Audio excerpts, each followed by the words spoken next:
Seorang warga temukan jenazah pria mengapung saat memancing ikan di Pelabuhan Yos Sudarso Ambon, Sabtu 22 Juli 2023. Warga Suhardi membeberkan terkait adanya penemuan jenazah tersebut. Saat jenazah ditemukan, saya sedang di Pelabuhan Yos Sudarso sekitar pukul 00.20 waktu Indonesia Timur, ucapnya Sabtu pagi. Suhardi menceritakan saat itu dirinya sedang memancing dan tak sengaja menemukan jenazah pria itu. Ia kemudian melaporkan penemuan mayat tersebut kepada pihak kepolisian Pelabuhan Yos Sudarso (KPYS).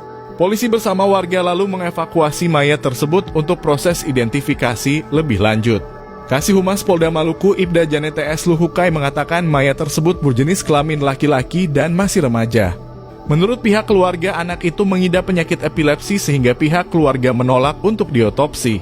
Pihak keluarga menolak untuk dilakukan otopsi jenazah. Menurut orang tua korban mengidap penyakit epilepsi dan keluarga sudah merelakan kepergiannya, tandas Luhukai.